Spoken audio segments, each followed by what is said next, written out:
Então, o Sci-Hub, você botando o título do artigo ou o DOI é um númerozinho que tem escrito lá no artigo, DOI, esse é como se fosse uma identidade desse, é o CPF desse artigo. Você colocando ou o DOI ou o nome do artigo, você acha nesses sites, tá? Nesse site do Sci-Hub. Então, você consegue baixar o artigo e ter acesso ao artigo na íntegra. Mas o que foi que eu fiz? Eu peguei o artigo, traduzi o artigo, vou ler para vocês, inclusive, no português traduzido, né? A gente traduziu porque ele veio em inglês. E vou falar alguns pontos. Não vou ler o artigo todo, tá? Mas eu vou falar de alguns pontos que são muito importantes. E aí vamos discutir esses pontos. Então, como eu falei, saiu na revista, que é o Jornal de Saúde de Medicina Sexual, certo? Saiu no mês de março. É um artigo de um grupo europeu associado a um pesquisador dos Estados Unidos, tá? É um grupo, principalmente lá nós temos o grupo que escreveu, são vários autores. Nós temos pesquisadores de Madrid, nós temos pesquisadores da Itália, nós temos pesquisadores de Israel, que nem é da Europa, da Turquia e do Reino Unido. Eu falei Estados Unidos, né? Me desculpe, foi do Reino Unido, tá? E eles se reuniram para escrever esse artigo. E aí eles já começam fazendo uma introdução ao assunto, né? Primeiro, eu vou ler o título, certo? Desse artigo. Eu acabei nem falando. Então, aparelhos baseados em radiofrequência, ou seja, aparelhos que emitem ondas de radiofrequência, com indicações para mulheres, para indicações geniturinárias em mulheres. Tá? Isso é uma tradução, então, na verdade, eu não vou traduzir ao pé da letra, tá? Uma declaração da posição da Sociedade Europeia de Medicina Sexual, certo? Então, esse é o título do nosso artigo. Ou seja, se reuniram, né? Um grupo se reuniu e discutiram sobre esse artigo. É um artigo de revisão, certo? A gente não pode considerar como um artigo de revisão sistemática. Ele, inclusive, não coloca dessa forma como revisão sistemática, mas eles colocam que eles fizeram uma busca profunda sobre o artigo, sobre o tema do artigo.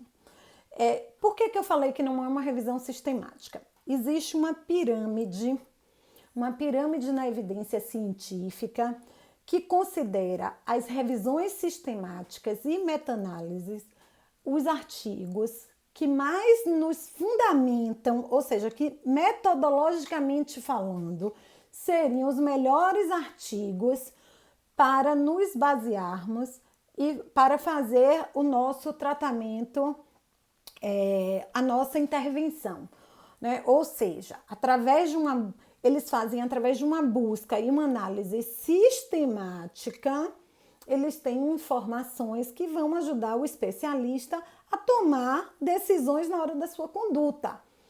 E aí, como essa é uma intervenção, precisa-se saber qual a melhor forma, certo? Então, um artigo de revisão sistemática no topo, essa pirâmide que eu falei, ela está no topo, juntamente com a meta-análise. Então, nós temos uma pirâmide onde a opinião do especialista está lá embaixo na base. Logo acima, inclusive, dos estudos que são considerados pré-clínicos, ou seja, estudos com animais, estudos hipotéticos. Então, esses estudos lá em cima são os estudos, né, no topo dessa pirâmide são os artigos que são as revisões sistemáticas e meta-análises. Eles não colocam como uma revisão sistemática, mas eles dizem que eles fizeram uma revisão da literatura e que a gente chama de revisão narrativa. Ou seja, eu coloco a minha opinião. Eu não respondo a uma pergunta de investigação que vai, na verdade, tirar uma informação muito consistente. Eu dou a minha opinião, né, em um artigo narrativo, tá? Em uma revisão narrativa. Então, eles fizeram essa revisão. E aí, eu nem vou falar do abstract, tá? Do resumo. Por quê? Porque o resumo, na verdade, é o que a gente brinca dizendo que é o cartão de visita de qualquer artigo. Mas eu vou deixar para, no final, a gente fazer o comentário do abstract. Por quê? Porque a maioria das pessoas hoje, o que é que fazem? Pegam, leem um resumo e já tiram suas conclusões. E a gente não pode fazer isso, tá? Principalmente de um assunto que vai nos embasar para uma tomada de decisão. E quando eu digo isso, gente, eu digo por quê? Porque a gente precisa seguir a indicação, né, para saber se a gente vai ou não usar uma determinada intervenção. E a radiofrequência, que é uma intervenção nova, relativamente nova, a gente vai ter que tomar essas decisões. Tá? Então, tanto é que no post eu coloquei lá, né, eis a questão, né, porque é uma questão muito controversa, o que? A radiofrequência. Então, eles começam dizendo que esse é um artigo que eles resolveram fazer sobre a radiofrequência, um artigo porque a radiofrequência ela vem ganhando popularidade nos últimos anos, né, principalmente utilizadas na medicina ginecológica e sexual. Tá? E aí eles dizem também o seguinte, que essa é uma técnica também que começa... Opa, peraí, deixa eu abrir aqui. Que é uma técnica que várias indicações, né, vem sendo utilizada por várias indicações na área de ginecologia, que são as alterações relacionadas à síndrome geniturinária da menopausa, aos sintomas e tratamento, é indicada também, né, para o tratamento da incontinência urinária de esforço e a vagina frouxa ou lexivagina. Então, isso é como eles começam, certo? Explicando um pouquinho por que é que a gente brinca dizendo que isso é o estado da arte. Tá? Então, eu trago uma definição mais ou menos do que eu vou falar e aí eu começo a escrever. E aí, nesse artigo, ele traz eu grifei aqui algumas partes para não me perder com vocês, e eles dizem assim, que existem vários tratamentos hoje que são considerados, né, tratamentos conservadores, que são, aí eles citam inclusive os exercícios de Kegel, citam a fisioterapia do assoalho pélvico, que recomenda-se para o tratamento ele traz a primeira fala, que é essa vagina frouxa, tá? Ele diz, inclusive, que existem algumas medicações, alguns produtos que podem ser utilizados para isso. E também falam que uma outra alternativa para essa vagina frouxa é a cirurgia. Tá? Entretanto, os estudos eles demonstram pouca melhora, né, na função sexual. E aí, inclusive, em alguns casos, eles chamam para a questão de, às vezes, piorar, quando é feita a cirurgia, piorar a função sexual, levando a uma disfunção, ou seja, a dor durante a relação, que é a dispareunia, tá? Por que isso? Porque eles falam, né, da cicatriz e aí falam algumas coisas desse tipo. Aí eles trazem a fala do FDA. Quando a FDA lançou essa recomendação, né, o que é que acontece? O FDA é como se fosse a Anvisa dos Estados Unidos, tá? E aí o FDA diz assim, eu não posso recomendar a radiofrequência para as disfunções pélvicas, ou seja, para os problemas de síndrome geniturinária ou para problemas miccionais, para a utilização na região da vagina, né? Na região genital. Porque não existem estudos que comprovem isso. E o FDA deixa bem claro que são as radiofrequências, né? São os aparelhos que emitem ondas que a gente chama de ondas que levam a uma ação ablativa, mesmo sendo microablativa. E aí eles falam sobre essa questão da FDA. Primeiro, eu vou trazer vou fazer um questionamento para vocês, só para que vocês possam pensar sobre o assunto, tá? Não é aqui nenhuma afirmativa, mas existem vários documentários, vários filmes, vários artigos falando sobre isso, que a FDA, ela tem, digamos assim, uma determinação errônea, porque não dá conta de determinar os aparelhos com tantas inovações que estão acontecendo. E as empresas agem de forma inescrupulosa, trazendo seus equipamentos, comparando com outras coisas. Inclusive tem um documentário muito interessante que se chama Operação Enganosa. Essa operação enganosa, inclusive, traz uma técnica que é uma técnica da nossa área, que é utilizada muito na nossa área, que são os slings, né? As cirurgias por telas.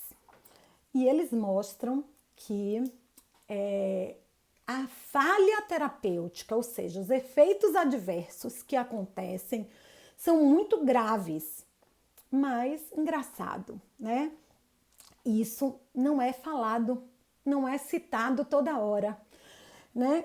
E aí eu me pergunto por que será que não é citado que um procedimento cirúrgico ele pode causar um efeito adverso muito grave para um paciente e uma radiofrequência ela cria tanta polêmica, né? E aí eles trazem no artigo uma fala que diz assim, que a radiofrequência ela tem sido, né, uma modalidade muito utilizada e tá tão utilizada que acabou sendo utilizada por muitos profissionais que inclusive não são médicos, né? Ou seja, outros profissionais não fazem cirurgias, mas outros profissionais podem utilizar a técnica de radiofrequência, né? E aí eles falam, né? Inclusive colocam que estão utilizando sem evidência e para tratamentos em centros estéticos, né? Mesmo que seja por profissionais da área de saúde que fazem a estética, a parte, né, de cosmetologia, ou seja, a parte que seria voltada para a parte estética, mas eles começam a falar sobre isso.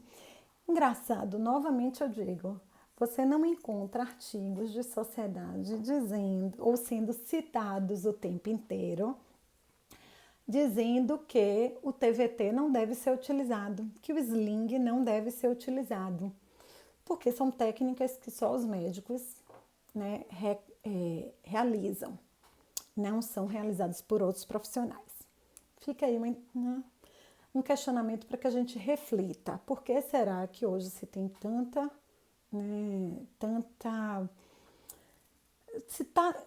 atenção, né? Os holofotes estão voltados para esse assunto, né, da radiofrequência. Mas tá, seguindo com o artigo, ainda na introdução, no finalzinho aí ele diz, né, que eles estão fazendo esse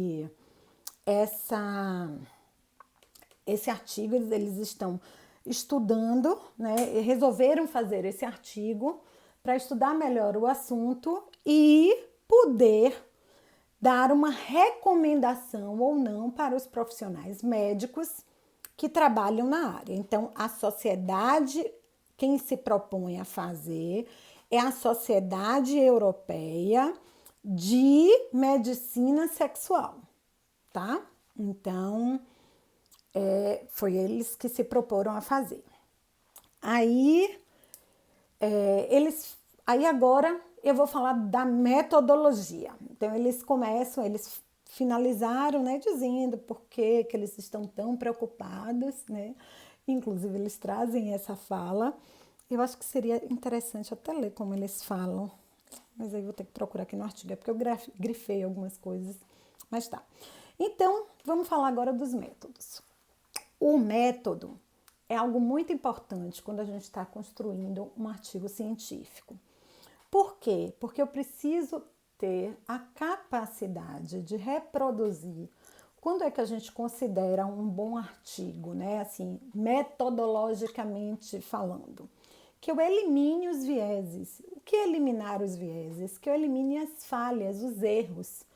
Porque nenhum trabalho é perfeito, mas a gente tem que tentar, ao máximo, fazer um trabalho de perfeição. Né? Um trabalho perfeito, com perfeição. Desculpe, de perfeição, com perfeição. E eles trazem um piloto, ou eles trazem uma metodologia, e aí nessa metodologia eles dizem que eles fizeram uma busca, né, na base de dados que eles consideram as mais importantes, e aí nessas bases eles citam a PubMed, eles citam o Embase, Medline, né, a Cochrane. Então eles citam sim várias informações, várias bases que são onde tem os melhores artigos científicos. Entretanto, quando a gente está fazendo uma revisão sistemática, a gente deve buscar o maior número de artigos. E mesmo os artigos que não estão publicados nessas bases, eles precisam estar, porque a gente fala de uma coisa chamada literatura cinzenta. O que é que significa literatura cinzenta? Literatura cinzenta significa você trazer informações de um artigo ou em um artigo e que não foi publicado em uma boa revista. O que é uma boa revista? Como eu falei, né? Essas indexadas. E que sejam indexadas nesses locais que são considerados, né, assim, mais abrangente com a melhor literatura. Entretanto, a gente sabe que precisa ser considerada também a literatura cinzenta. Por quê? Porque hoje as revistas, para você conseguir publicar em uma revista, você consegue publicar mais facilmente se você tiver uma resposta positiva para uma determinada pergunta de investigação.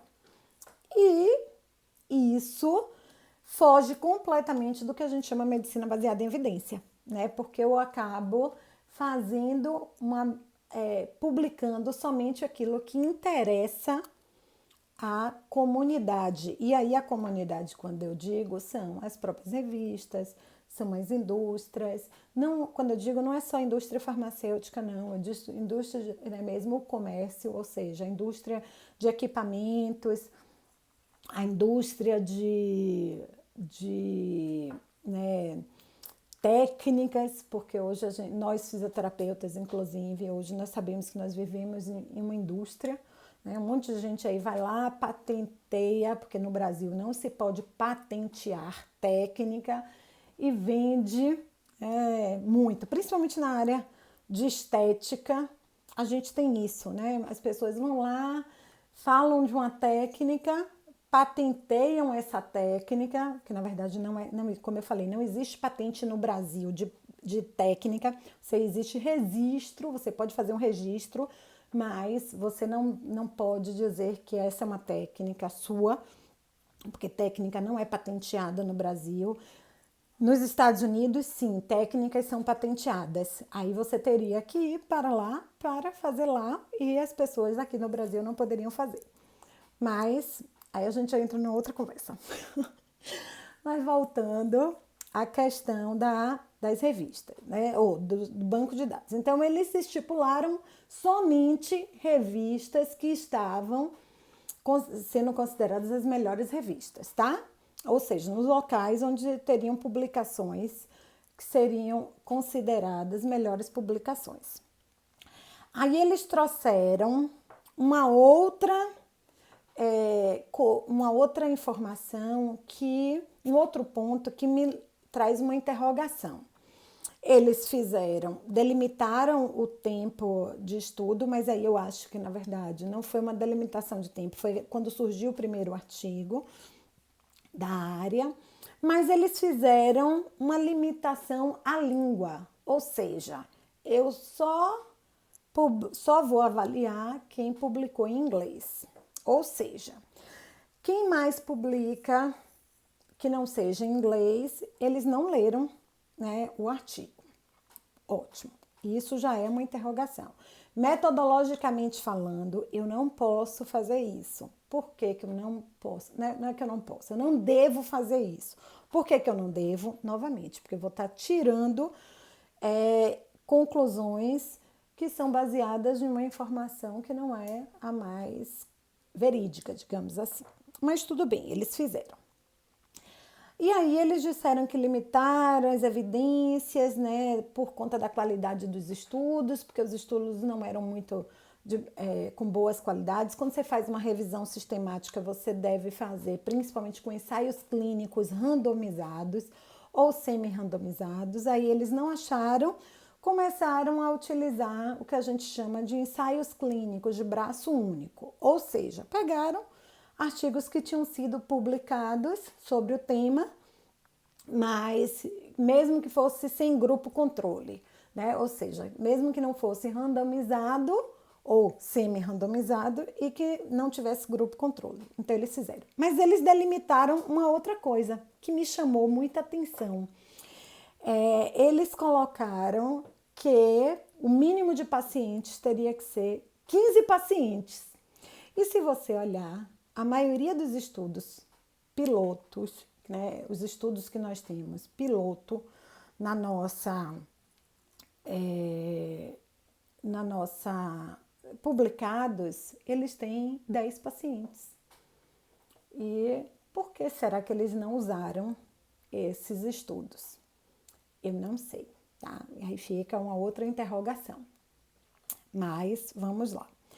Aí eles começaram a falar sobre as pesquisas pré-clínicas. Lembra que eu falei daquela pirâmide? Então, na pirâmide, a gente tem as pesquisas que são consideradas pré-clínicas e opiniões de especialistas. Nós temos acima os estudos observacionais, depois os estudos que são considerados clínicos e, por último, como eu falei, a revisão sistemática e meta-análise. Isso sendo bem simplista, né? Porque a gente pode dividir de mais formas. E aí, eles usaram os pré-clínicos, aqui embaixo, certo? E aí, eles fizeram a primeira, eles utilizaram o termo, né, de a primeira recomendação. E aí, nesta primeira recomendação, ele diz o seguinte: as evidências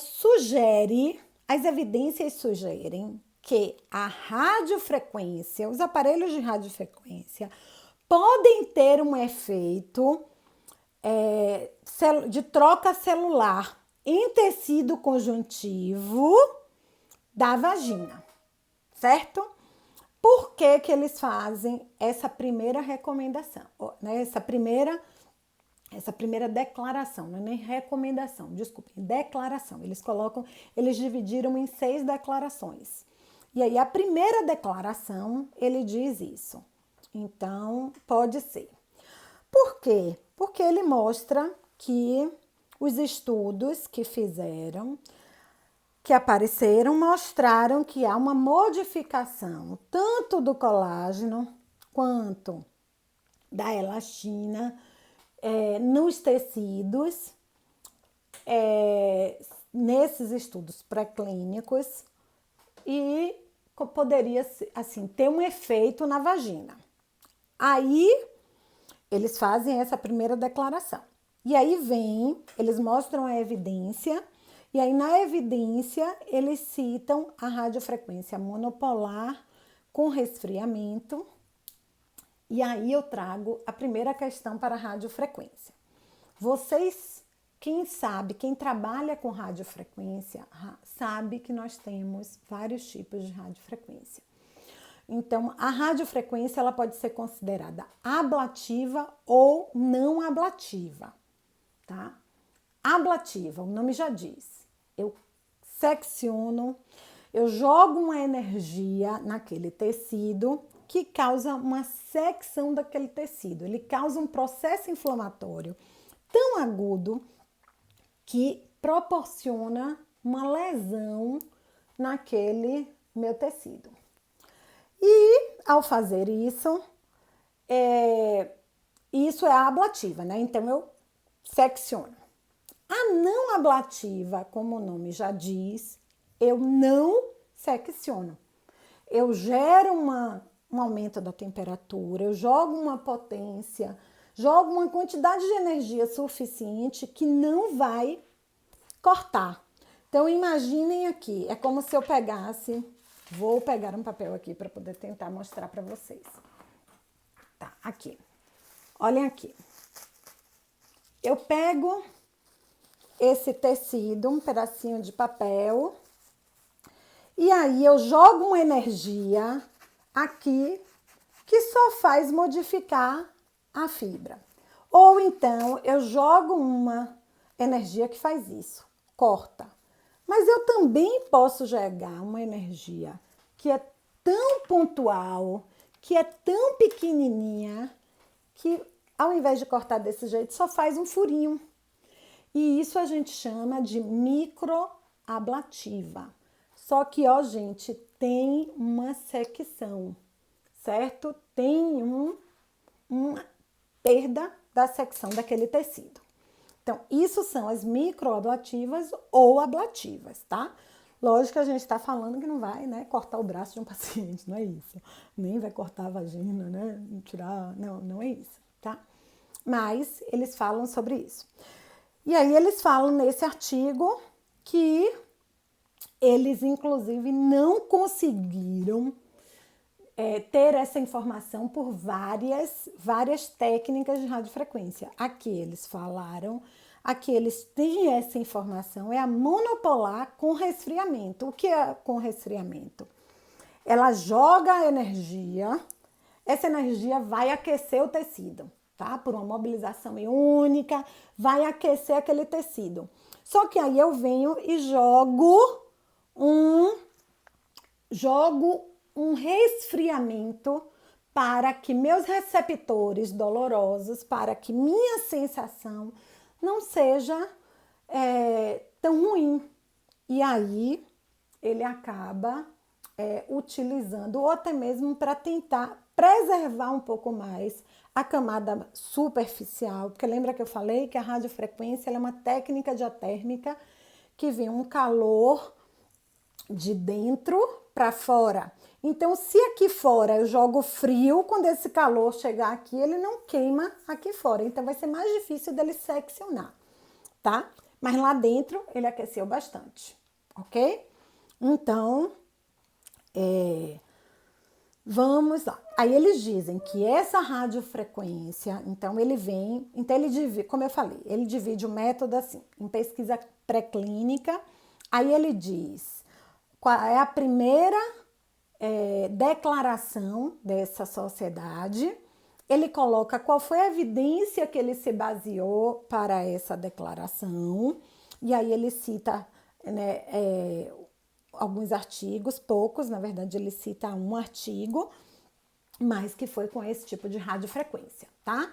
Que eu falei que que causa uma secção, mas para diminuir essa secção eles usam o resfriamento, tá? E aí eles colocam, tem um trabalho muito interessante que eles fizeram, que é pré-clínico, que não está aqui citado, mas que eles fizeram com tecido suíno. Então eles fizeram inclusive em esfíncter anal suíno, e eles viram também que tinha produção de colágeno. Beleza. E fizeram por temperatura, tá? Não foi essa outra que eles citaram.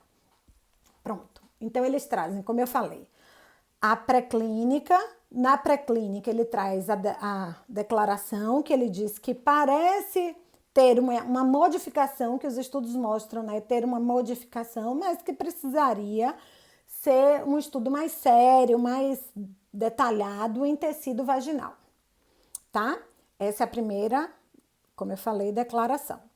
Aí eles trouxeram a evidência e depois eles trazem a opinião do especialista, que o expert opinion, a opinião desse especialista. E aí eles dizem o seguinte, que que os resultados são sugestivos, né, que você poderia utilizar radiofrequência em tecidos com efeito positivo, mas eles precisam ser replicados em outros tecidos vaginais, certo? Em tecidos vaginais, porque eles têm outros tecidos, não em tecido vaginal, certo? Beleza. Aí eles trazem pronto, esse é o pré-clínico. Eu sei que ele cita também esse estudo, mas aqui ele está falando ainda do pré-clínico, tá? Aí, vamos lá. E agora a gente entra no clínico. E aí ele divide o clínico em problemas geniturinários. Começa pelos sintomas geniturinários da menopausa. Os sintomas vulvovaginais da síndrome geniturinária da menopausa. E aí ele faz a segunda declaração. Na segunda declaração ele diz assim: atualmente é insuficiente a evidência para suportar o uso da radiofrequência no tratamento da síndrome geniturinária. Ouviram o que eu falei, né? Olha só, é insuficiente a evidência para suportar, ou seja, para que eles possam dizer que é ou não indicada, tá? Então, eles fazem essa declaração. Aí eles fazem inclusive uma definição do que é a síndrome geniturinária, que são sintomas urinários, miccionais, urinários e sexuais e na genitália, tanto interna quanto externa, ocasionada por hormônios, né? Eles dizem que é apenas por hormônios. E eles trazem que a maioria dos conceitos fala exatamente isso. Pronto, aí eles falam da definição. Por que eles falam da definição? Porque quando a gente avalia a resposta clínica de uma determinada intervenção, a gente precisa saber o que é que nós vamos estar avaliando como resposta. E aí eles trouxeram que para a síndrome geniturinária nós temos uma resposta, e aí ele traz inclusive esse estudo, né, que é com acompanhamento a 12 meses, que você falou, mostrando que tem uma melhora dos sintomas, certo? Aí ele vem e aí ele mostra, né, uma tabela com os sintomas e os critérios de avaliação. E aí ele traz na opinião. Na opinião ele diz assim, dados preliminares são promissores com o tratamento dessa flacidez, né, dessas questões relacionadas ao gênito urinário, né, como é reportado. Cadê? Deixa eu passar aqui a página. Como é reportado? Peraí, calma. Mas eles finalizam dizendo o seguinte, que precisa-se ter mais informações sobre os estudos, porque os estudos têm tamanho pequeno, não tem uma determinação sobre a flacidez, sobre quais são os sintomas, inclusive, né, quais são os sintomas mesmo que ele considera, até a própria... gente, eu pulei de página aqui. Então, eles falam desse sintoma, tá? Que precisa de estudos maiores. Ele cita, inclusive, que precisa de estudos randomizados controlados. Tereza, que falou ali na estante, Tereza, ela é mestre e está fazendo o doutorado dela exatamente com radiofrequência para síndrome geniturinária da menopausa, lá no nosso grupo, que é Tereza Alencar Costa.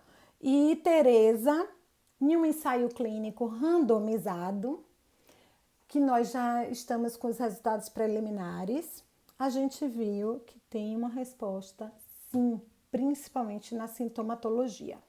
Nos dados clínicos, a gente não conseguiu ver muita diferença, mas na sintomatologia, sim. E aí a gente pergunta, é melhor a gente mudar a sintomatologia ou é melhor a gente melhorar dados clínicos?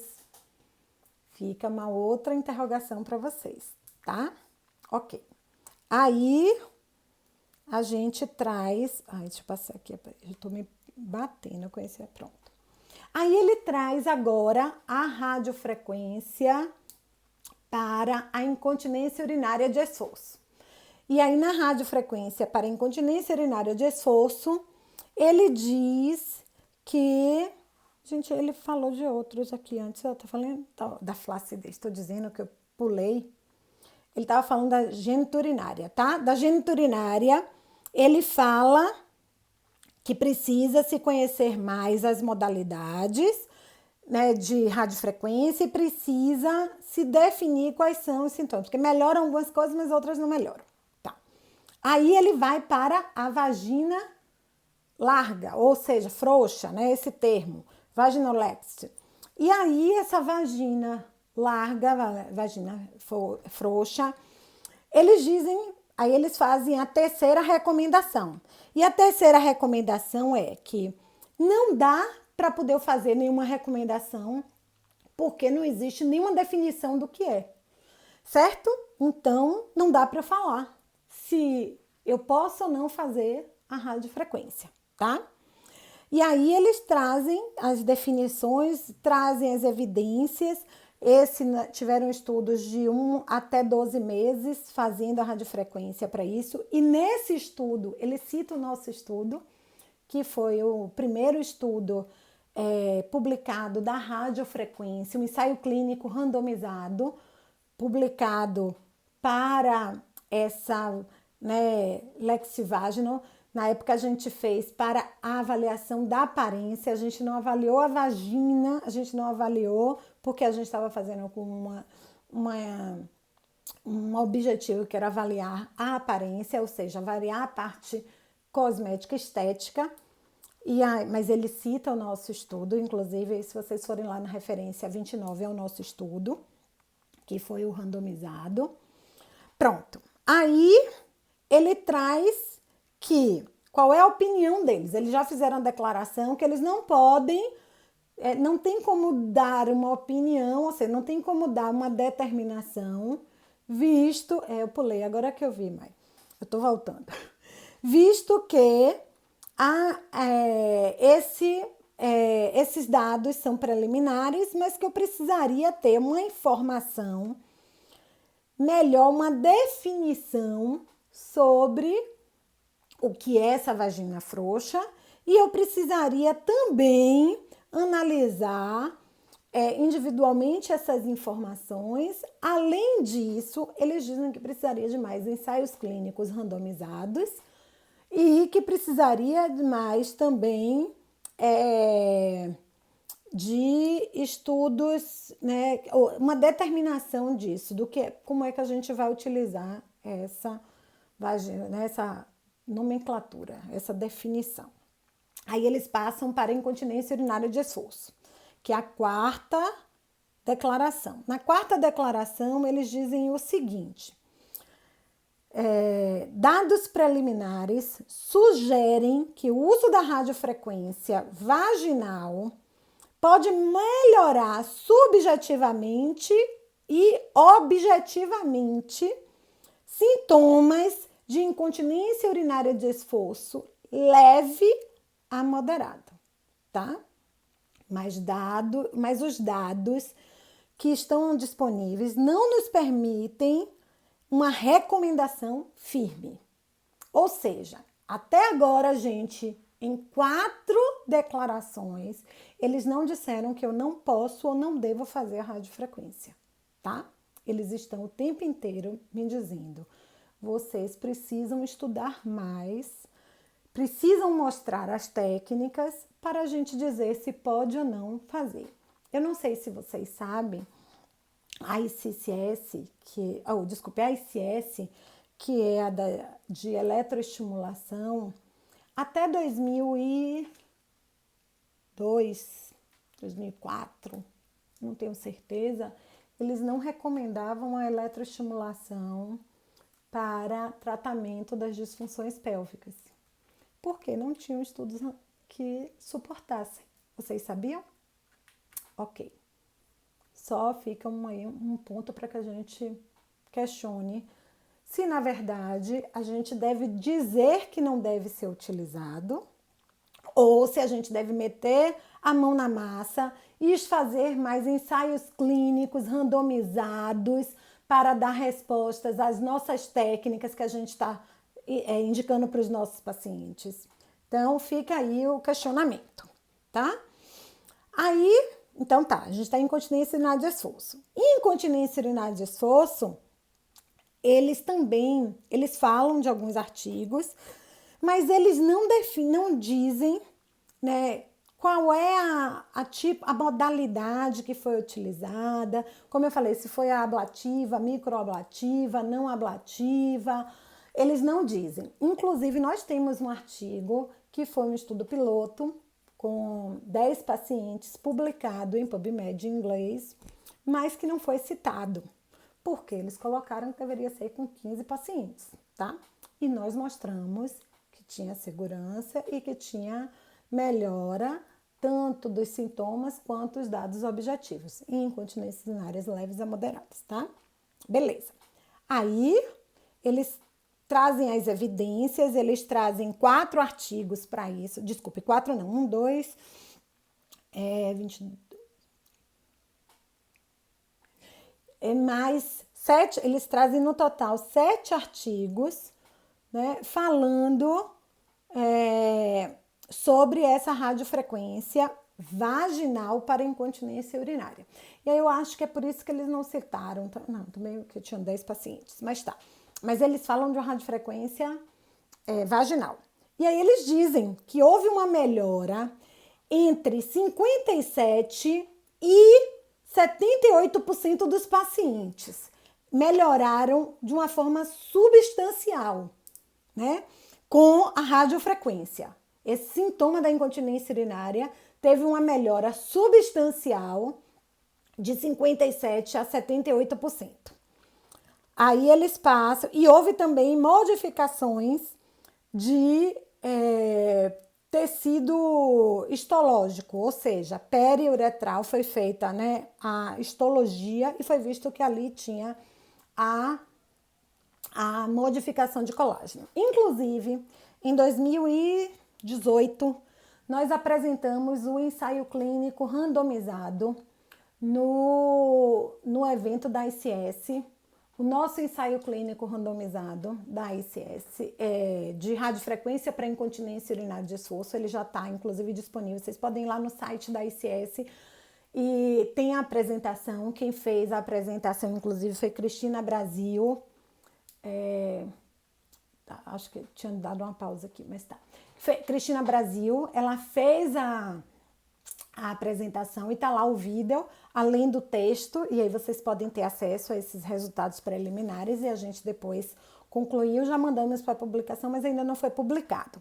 Mas a Caribu, que nós que somos da área de fisioterapia conhecemos bem, a Caribu, ela é uma pesquisadora, ela foi falar sobre o nosso trabalho e ela elogiou o nosso trabalho, elogiou, né, metodologicamente falando, que o nosso trabalho estava muito bem desenhado, muito bem, avaliou as questões necessárias e sugeriu que a gente fizesse avaliação histológica, né? E essa avaliação histológica, na época e até hoje, é muito difícil para a gente, porque nossos estudos, eles não são estudos que tem estudos que a gente chama de bancada, né? Estudos com dados de bancada, porque são estudos muito caros e no nosso país, para a gente estudar isso, a gente precisa ter verba, não só no nosso país, em vários, né, em todos os lugares.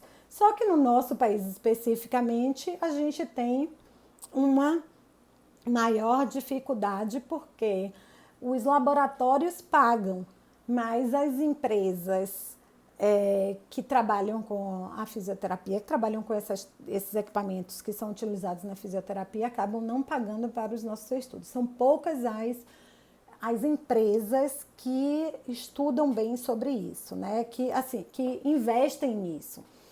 Mas vamos lá.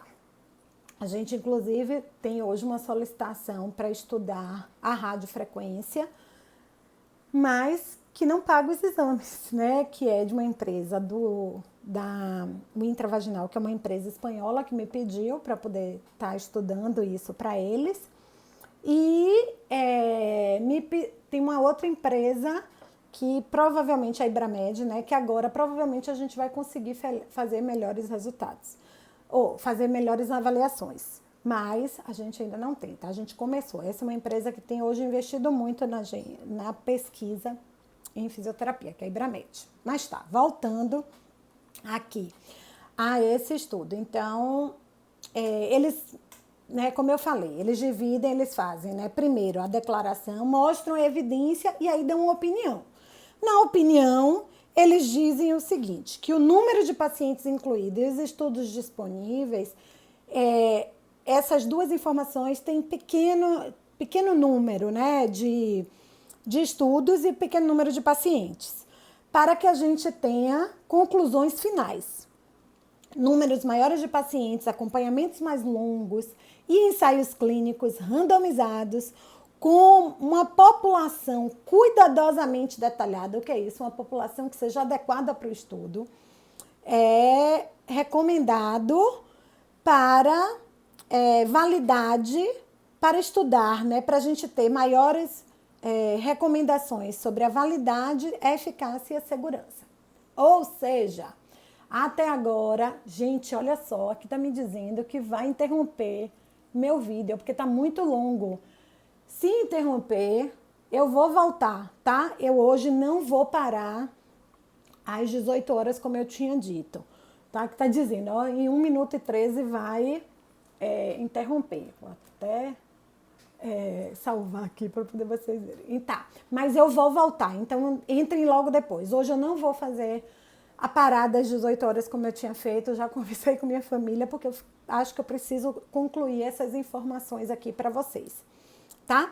Então, mais uma vez, eles não trazem nenhuma informação dizendo que eu não posso fazer a radiofrequência nos meus pacientes, tá certo?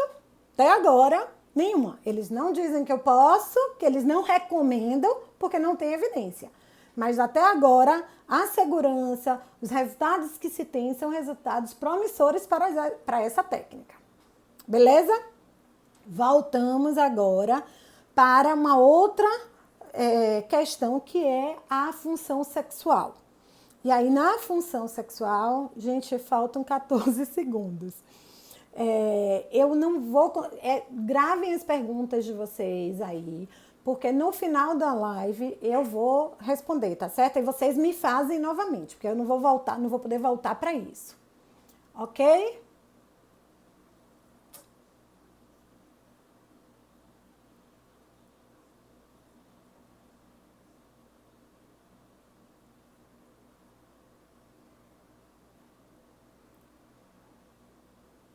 Gente.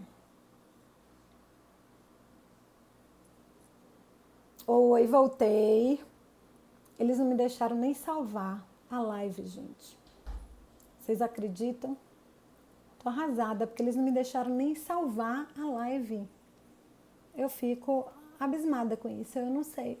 Eu acho que existe aí uma conspiração. É brincadeira, gente. Mas assim, eu vou contar pra vocês. Eu tô gravando a live de um outro celular e eu vou tentar postar essa live, tá? Pra vocês depois. Então, eu não consegui salvar essa, mas eu vou... Tá outra ali, tá filmando.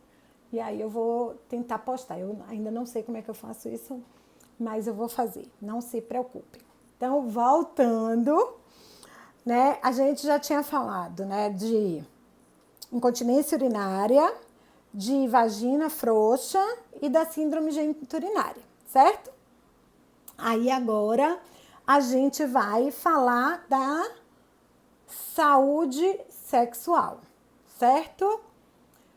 Vou tentar postar assim, podem ficar tranquilos. E como eu falei, no final de tudo que eu estiver comentando aqui, vocês fazem as perguntas e aí eu vou responder, tá certo? Mais uma vez eu digo, eu não vou interromper às 18 horas, como eu tinha programado sempre. Hoje, Deus sabe que eu tô fazendo por um bem maior, tá? Assim, nesse momento, pela nossa profissão, por essa técnica que eu acho que é tão maravilhosa. Mas voltando. Então, voltando à saúde sexual. Então, eles fazem a quinta declaração. Nessa quinta declaração, eles dizem o seguinte, que... Ai, Patrícia, cadê? Pronto. Evidências preliminares derivadas de endpoints secundários. O que são esses endpoints secundários? Deixa eu explicar para vocês. O que é um endpoint? O endpoint seria o desfecho, né? De desfechos secundários. Eu vou fazer a radiofrequência para a aparência e avalio também Gente, estão me falando aí que tá travando. Eu não sei, me desculpem. Aqui não me parece nada travando, não. Tá travando, é? Gente, eu tô começando a achar que... Olha, tá todo mundo dizendo que tá travando. Eu tô começando a achar que é um complô. Eles não deixam a gente voltar. Ó, tá todo mundo dizendo que tá travando. Tá. Eu vou tentar, como eu falei, esse daí eu não sei se eu vou conseguir deixar gravado de novo, mas com certeza eu vou gravar a outra. Eu não sei se eu consegui gravar desde o comecinho, porque quando eu olhei eu não estava gravando. Aí eu fui lá e gravei. Mas voltando. Então, pronto, algumas pessoas estão aqui dizendo que está normal, mas para algumas estão dizendo que tá travando, né? E aí eu não sei o que fazer. Me perdoem, mas vamos lá. Tem um monte de gente caindo, eu não sei. Eu acho que é porque agora, às 18 horas, está todo mundo fazendo live, gente. Então, sobre a saúde sexual, o que é que acontece? A gente tem... Eu vou gravar na outra e vou disponibilizar. Não se preocupem, certo? Na outra já está gravando. Então, na saúde sexual, eles dizem assim, ó, evidências preliminares derivadas desse endpoint que eu falei. O endpoint, o que é? Como eu disse, é um endpoint secundário. É um desfecho secundário. Eu vou fazer a radiofrequência para incontinência urinária. E aí, vem e eu avalio também a função sexual, certo? Só teve um artigo, que foi um ensaio clínico randomizado, que avaliou mais essas informações, tá? Mas, então eles dizem o seguinte, que derivada desses estudos, né, que são, ou com informações desses estudos que são de desfechos secundários, sugere-se que a aplicação da radiofrequência na vagina pode melhorar principalmente excitação e orgasmo, tá? Aí eles dizem o seguinte, existe uma necessidade urgente de projetos, mas metodologicamente falando, melhores, para que as recomendações desse dispositivo para tratamentos sexuais, certo? Essa é a declaração deles. Aí eles trazem as evidências e aí eles trazem a opinião deles, que é aquilo que eu já disse, né? A opinião deles é: os estudos são muito heterogêneos, ou seja, são muito diferentes, né? E incluem pacientes com menopausa e pré-menopausa e pós-menopausa, e que é muito diferente a função sexual dessas mulheres. Então, que eles recomendam estudos maiores com populações mais definidas, tá? Então, é isso que eles recomendam. Aí eles passam para segurança. A segurança, eles dizem o seguinte, que o perfil, essa é a sexta recomendação, tá? Na sexta recomendação, eles dizem o seguinte, olhem só, o perfil de segurança estudado desses equipamentos, eles avaliam eles precisam ser avaliados por projetos de longo... Não, peraí, eu vou traduzir aqui melhor para vocês, é porque a gente entende falar uma coisa. Olha só, o perfil de segurança necessita... Que o que eles estudaram, eles não conseguem dizer porque não tem ensaios clínicos a longo prazo e não foram bem projetados, ou seja, não foram bem desenhados. E aí, com isso, a gente tem a evidência e depois a gente tem a opinião do especialista. E aí, a evidência, eles mostram, né, que também só teve um ensaio clínico, como eu falei para vocês, e só teve uma...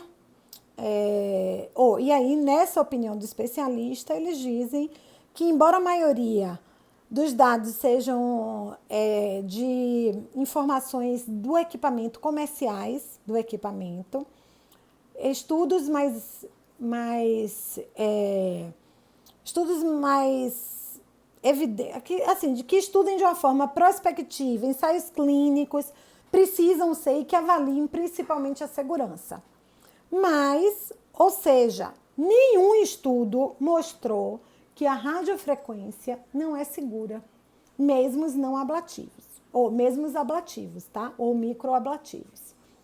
Então, vem aí, assim, isso a gente está analisando todos os pontos. E eles concluem o estudo dizendo que eles precisam ter determinada padronização na fala, na definição.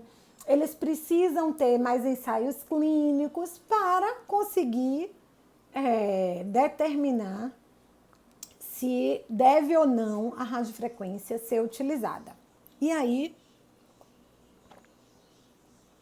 isso mostra, gente, para mim, tá muito claro que eu não posso fazer um post dizendo que eu não, que a Sociedade Europeia não recomenda a utilização da radiofrequência.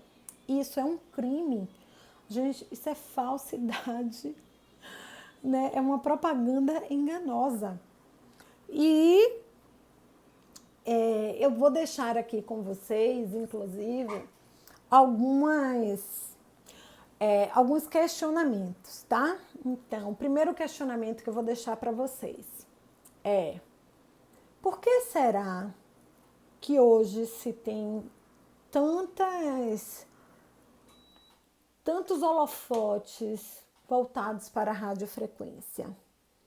Será que, por ser um procedimento que profissionais não médicos podem utilizar,